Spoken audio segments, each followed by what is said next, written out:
हिमाचल सरकार से जेसीसी बैठक करवाने की मांग। गैर शिक्षक कर्मचारी महासंघ ने किया आग्रह। प्रदेश के कर्मचारियों ने जेसीसी की बैठक बुलाने को लेकर आवाज बुलंद की है। हिमाचल प्रदेश गैर शिक्षक कर्मचारी महासंघ की राज्य स्तरीय बैठक करसोग डिग्री कॉलेज में हुई, जिसकी अध्यक्षता हिमाचल प्रदेश अराजपत्रित कर्मचारी महासंघ एवं गैर शिक्षक कर्मचारी महासंघ के प्रदेशाध्यक्ष त्रिलोक ठाकुर ने की। जेसीसी की बैठक बुलाने को लेकर अब कर्मचारियों ने आवाज बुलंद की है। सोमवार को हिमाचल प्रदेश गैर शिक्षक कर्मचारी महासंघ की राज्य स्तरीय बैठक करसोग डिग्री कॉलेज में हुई, जिसकी अध्यक्षता हिमाचल प्रदेश अराजपत्रित कर्मचारी महासंघ एवं गैर शिक्षक कर्मचारी महासंघ के प्रदेशाध्यक्ष त्रिलोक ठाकुर ने की। बैठक में कर्मचारी नेताओं ने प्रदेश सरकार से संयुक्त सलाहकार समिति यानी कि जेसीसी की बैठक बुलाने को लेकर आवाज बुलंद की, ताकि कर्मचारियों की लंबित मांगों का यथाशीघ्र समाधान हो सके। इस मौके पर महासंघ के प्रदेशाध्यक्ष त्रिलोक ठाकुर ने कर्मचारियों की पदोन्नति के लिए सीएम सुखविंदर सिंह सुक्खू का आभार जताते हुए कहा कि महासंघ ने पदोन्नति को लेकर मांग उठाई थी, जिसको लेकर प्रदेश सरकार ने अधीक्षक ग्रेड 1 की पदोन्नति लिस्ट जारी कर कर्मचारियों को नए साल का तोहफा दिया है। इसके साथ ही उन्होंने प्रदेश सरकार से यथाशीघ्र संयुक्त सलाहकार समिति की बैठक बुलाने की मांग उठाई है, ताकि कर्मचारियों की लंबित मांगों व देनदारियों का निपटारा किया जा सके। बैठक में महासंघ के वरिष्ठ उपाध्यक्ष रविंद्र सिंह मेहता, महासचिव मनीष गुलेरिया, मुख्य सलाहकार कमल ठाकुर, संयुक्त सचिव अजय अवस्थी, सलाहकार अमृत राज साजटा सहित प्रदेश के सभी जिलों के अध्यक्ष, महासचिव एवं प्रदेश की समस्त कार्यकारिणी के साथ साथ हिमाचल प्रदेश गैर शिक्षक कर्मचारी महासंघ के पदाधिकारियों ने भी हिस्सा लिया। प्रदेश सरकार द्वारा हिमाचल प्रदेश अराजपत्रित कर्मचारी महासंघ एवं गैर शिक्षक कर्मचारी महासंघ के प्रदेशाध्यक्ष त्रिलोक ठाकुर को पदोन्नत कर अधीक्षक ग्रेड 1 राजपत्रित का तोहफा दिया गया था, लेकिन उन्होंने कर्मचारियों के हित को देखते हुए पदोन्नति को ठुकरा कर मिसाल पेश की है। महासंघ के महासचिव मनीष गुलेरिया ने कहा है कि त्रिलोक ठाकुर ने अपने व्यक्तिगत हित को ठुकरा कर महासंघ के माध्यम से प्रदेश के कर्मचारियों की सेवा करने का ऐतिहासिक फैसला लिया है, जिसे कर्मचारी राजनीति में हमेशा याद रखा जाएगा। हालांकि अभी सरकार की तरफ से किसी भी कर्मचारी संघ को मान्यता नहीं दी गई है। ऐसे में त्रिलोक ठाकुर गुट ने पदोन्नति न लेकर एक बड़ा कदम उठाया है। इसी के साथ कर्मचारियों ने सरकार से जेसीसी की बैठक करवाने की भी मांग की है।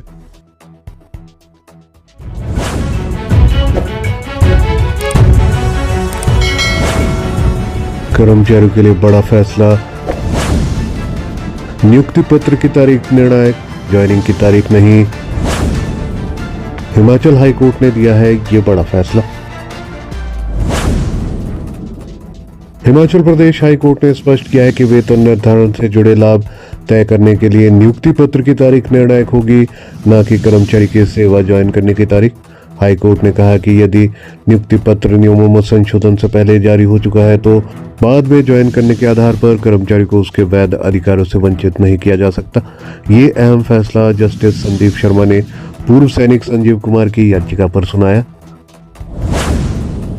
अदालत ने कहा कि याचिकाकर्ता का अपनी पूरी स्वीकृत सैन्य सेवा को वेतन निर्धारण के लिए गिनवाने का अधिकार केवल इस आधार पर समाप्त नहीं किया जा सकता कि उन्होंने सिविल सेवा नियमों में संशोधन लागू होने के बाद कार्यभार ग्रहण किया। जस्टिस संदीप शर्मा ने अपने आदेश में कहा, याचिकाकर्ता द्वारा सिविल सेवा में आने से पहले दी गई पूरी सैन्य सेवा को गिनने का वैध अधिकार इस आधार पर खत्म नहीं किया जा सकता कि उसने 29/1/2018 के बाद ज्वाइन किया। मामले के अनुसार संजीव कुमार ने भारतीय सशस्त्र बलों में 15 वर्ष से अधिक की स्वीकृत सैन्य सेवा दी थी। इसके बाद उन्होंने वर्ष 2017 में पूर्व सैनिक कोटे के तहत Himachal Pradesh state cooperative bank में जूनियर क्लर्क पद के लिए प्रतियोगी परीक्षा दी और सफल हुए। याचिकाकर्ता को सितंबर 2017 में नियुक्ति पत्र जारी किया गया। हालांकि उस समय वह अभी भी सशस्त्र बलों में कार्यरत थे, जिसके कारण वह तत्काल बैंक में ज्वाइन नहीं कर सके। बैंक ने उनकी स्थिति को ध्यान में रखते हुए ज्वाइनिंग की तारीख बढ़ाकर फरवरी 2018 कर दी। फरवरी 2018 में सेवा ज्वाइन करने के बाद संजीव कुमार ने अपनी पूरी सैन्य सेवा को वेतन निर्धारण में शामिल करने की मांग की, लेकिन बैंक प्रबंधन ने ये कहते हुए उनका दावा खारिज कर दिया कि 29 जनवरी 2018 को नियम 5(1) में संशोधन हो चुका था, जिसके तहत केवल न्यूनतम शैक्षणिक योग्यता प्राप्त करने के बाद की सेवा को ही गिना जा सकता है। हाईकोर्ट ने इस तर्क को अस्वीकार करते हुए कहा कि जब नियुक्ति पत्र संशोधन से पहले जारी हो चुका था तो ज्वाइनिंग में देरी नियोक्ता की अनुमति से हुई तो संशोधित नियमों के आधार पर लाभ से वंचित करना अनुचित है। अदालत ने खारिजी आदेश को रद्द करते हुए निर्देश दिया है कि याचिकाकर्ता की पूरी स्वीकृत सैन्य सेवा को वेतन निर्धारण के लिए गिना जाए और वर्ष 1972 के नियमों में किए गए संशोधन को उनके मामले में लागू न किया जाए। इसके बाद ये फैसला अन्य कर्मचारियों के लिए भी निर्णायक है, जहां पर नियुक्ति पत्र की तारीख ही निर्णायक मानी जाएगी, न कि ज्वाइनिंग की तारीख। हिमाचल हाई कोर्ट ने कर्मचारियों के हक में बड़ा फैसला दिया है। 19 जनवरी को हिमाचल सरकार ने बुलाई कैबिनेट मीटिंग। बैठक में पंचायत चुनाव पर बड़ा फैसला ले सकती है सरकार। दिल्ली जा सकते हैं सीएम सुक्खू। अब 31 मार्च तक हो सकेंगे ग्रुप सी और डी कर्मचारियों के तबादले। राज्य सरकार ने तबादलों से हटाया प्रतिबंध, मंत्रियों को दी शक्तियां। मुख्यमंत्री सुखविंदर सिंह सुक्खू ने कैबिनेट की बैठक 19 जनवरी सोमवार को बुलाई है। ये बैठक सुबह 11 बजे राज्य सचिवालय में शिखर सम्मेलन हॉल में होगी। इस बैठक के लिए संबंधित सचिवों को एजेंडा तैयार करने के निर्देश सामान्य प्रशासन विभाग ने दे दिए हैं। इस बैठक में राज्य सरकार पंचायत चुनाव को लेकर फैसला ले सकती है। हाई कोर्ट ने 30 अप्रैल से पहले चुनाव की प्रक्रिया पूरी करने को कहा है, जबकि वर्तमान परिसीमन प्रक्रिया के अनुसार इस डेडलाइन को फॉलो करना संभव नहीं है। इसलिए इस फैसले के खिलाफ अपील का निर्णय भी हो सकता है। 19 जनवरी की कैबिनेट के बाद 20 जनवरी को राज्य चुनाव आयोग ने पंचायती राज चुनाव पर ही फैसला लेने के लिए मुख्य सचिव और अन्य संबंधित अधिकारियों की बैठक बुलाई है। कैबिनेट में हुए फैसले की जानकारी राज्य चुनाव आयोग को अगले दिन दी जा सकती है। राज्य सरकार ने नए बजट पर फरवरी में काम शुरू करना है।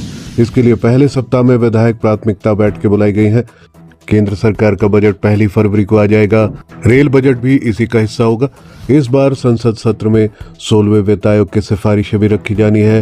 हिमाचल को यह पता करना है कि राज्य के लिए 16वें वित्त आयोग में क्या सिफारिशें की गई है। अगले 5 साल कैसे चलेंगे, ये वित्त आयोग की इसी रिपोर्ट पर निर्भर करेगा। दिल्ली जा सकते हैं सीएम सुक्खू।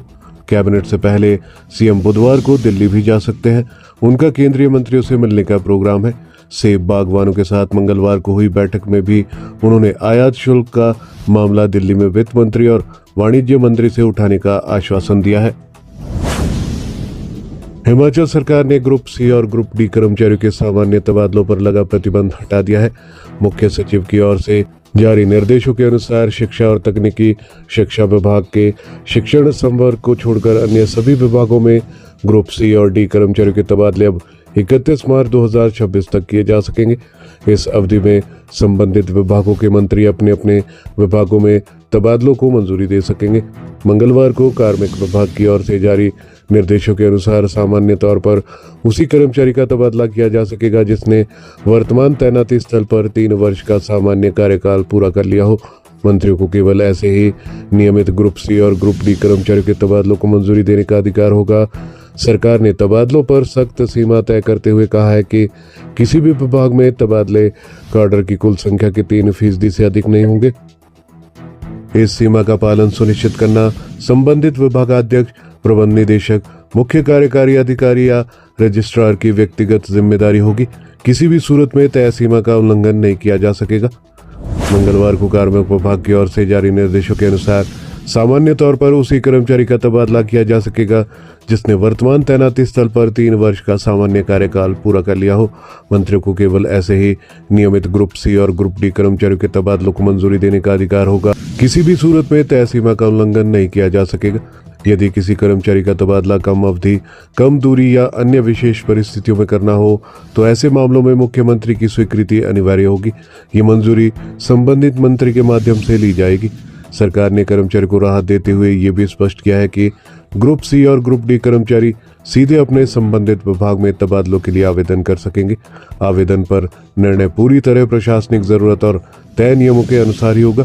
मुख्य सचिव संजय गुप्ता की ओर से प्रशासनिक सचिवों, विभागाध्यक्षों, मंडलीय आयुक्तों और उपायुक्तों को निर्देश जारी किए गए हैं कि इन आदेशों को तुरंत सभी अधीनस्थ कार्यालयों तक पहुंचाया जाए। शिक्षा में सत्र की समाप्ति पर ही होंगे तबादले। राज्य सरकार की ओर से जारी निर्देशों के अनुसार शिक्षा और तकनीकी शिक्षा विभाग में शैक्षणिक सत्र 2025-26 के समाप्त होने पर ही तबादले होंगे। शिक्षण संस्थानों में पढ़ाई का माहौल बनाए रखने के लिए इन विभागों में चालू सत्र के दौरान तबादलों पर प्रतिबंध ही रहेगा। इन दोनों विभागों में मार्च और अप्रैल 2026 के दौरान तबादले होंगे।